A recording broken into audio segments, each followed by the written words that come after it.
Section 13 of Great Ghost Stories by Joseph Louis French.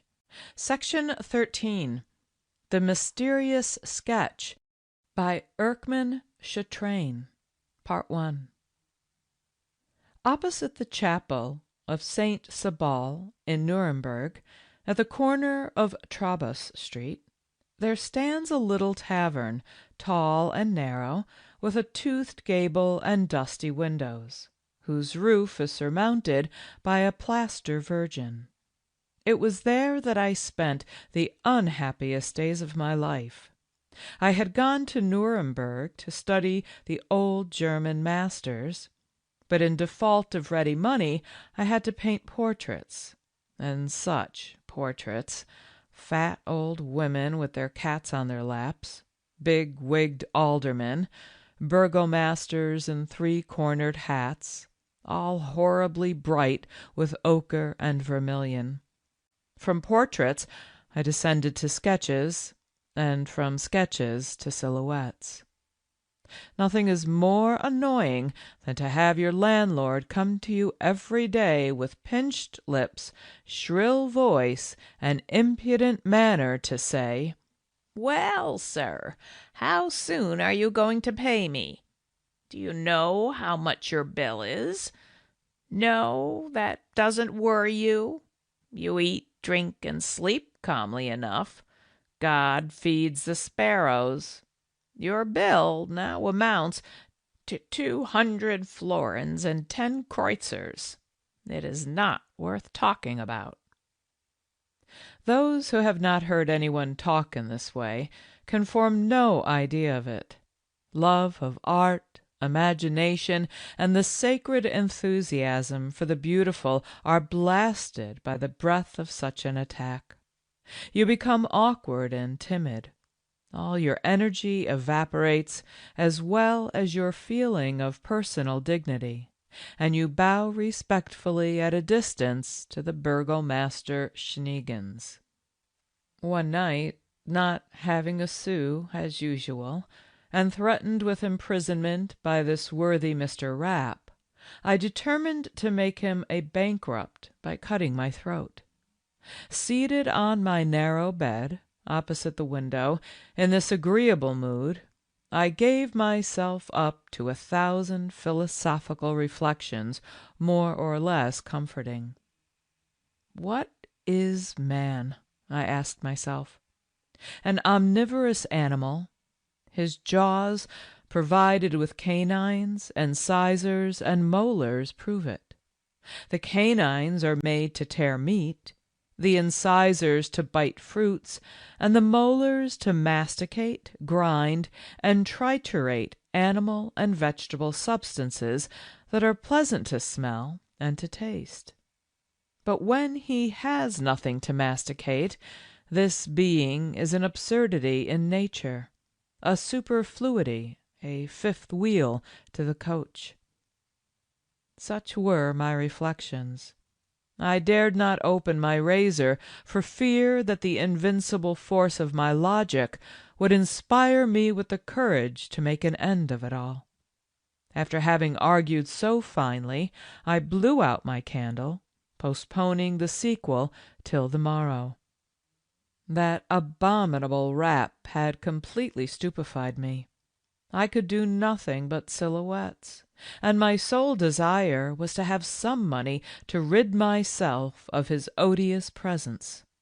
But on this night a singular change came over my mind. I awoke about 1 o'clock, I lit my lamp, and enveloping myself in my grey gabardine, I drew upon the paper a rapid sketch after the Dutch school, something strange and bizarre, which had not the slightest resemblance to my ordinary conceptions.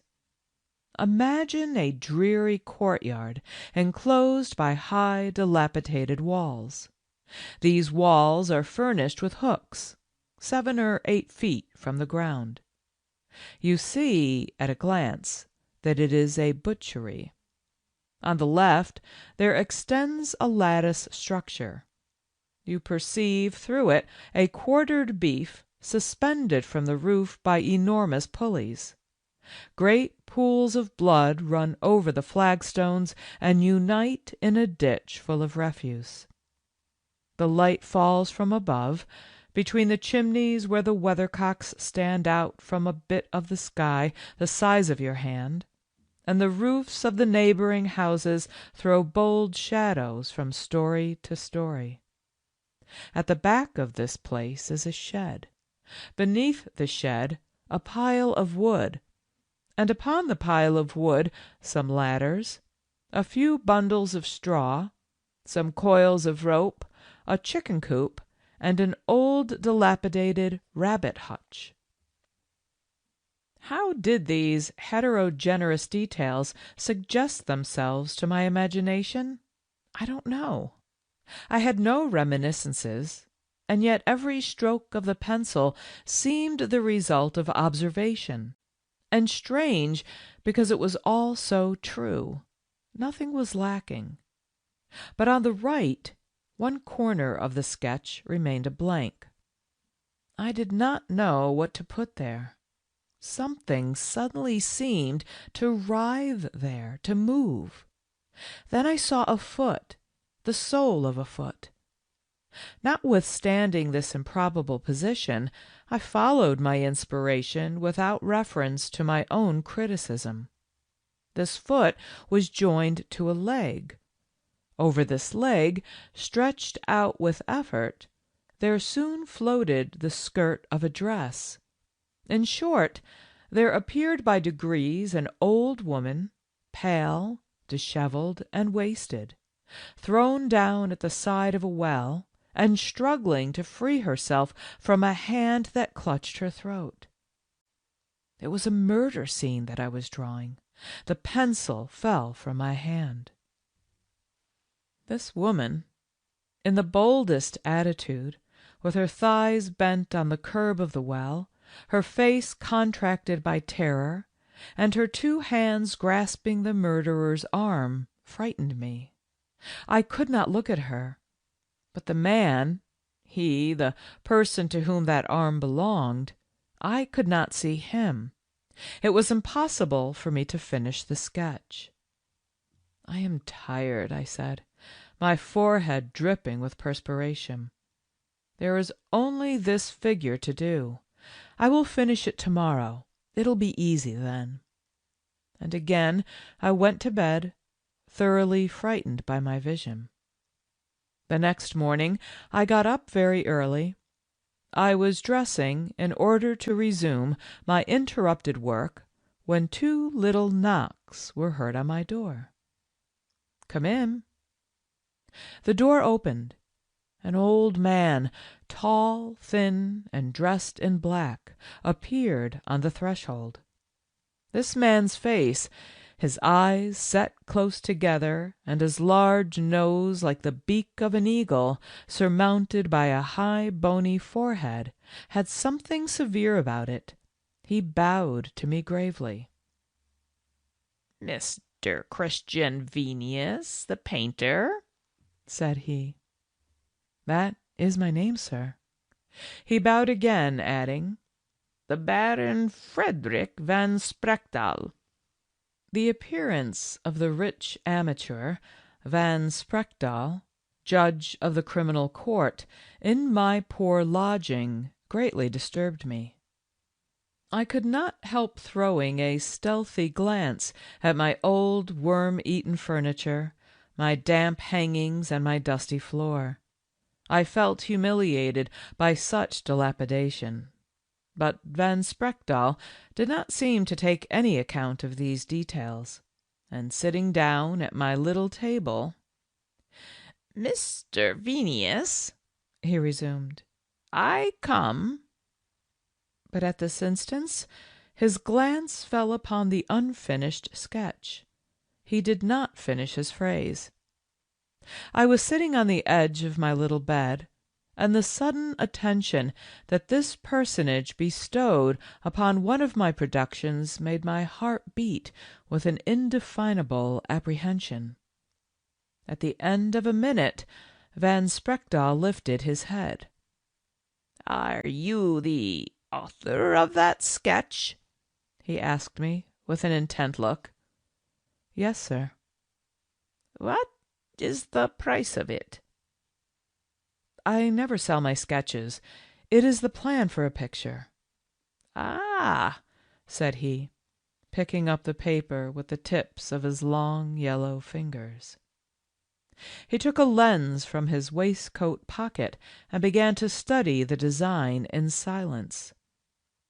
The sun was now shining obliquely into the garret. Van Spreckdahl never said a word. The hook of his immense nose increased, his heavy eyebrows contracted, and his long pointed chin took a turn upward, making 1,000 little wrinkles in his long thin cheeks. The silence was so profound that I could distinctly hear the plaintive buzzing of a fly that had been caught in a spider's web. "And the dimensions of this picture, Mr. Venius?"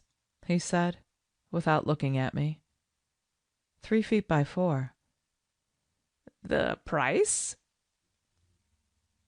50 ducats. Van Spreckdahl laid the sketch on the table and drew from his pocket a large purse of green silk shaped like a pear. He drew the rings of it. 50 ducats, said he. "Here they are." I was simply dazzled. The Baron rose and bowed to me, and I heard his big ivory-headed cane resounding on each step until he reached the bottom of the stairs. Then, recovering from my stupor, I suddenly remembered that I had not thanked him, and I flew down the 5 flights like lightning. But when I reached the bottom, I looked to the right and left. The street was deserted. "Well," I said, "this is strange." And I went upstairs again, all out of breath. End of section 13. The Mysterious Sketch, Part 1.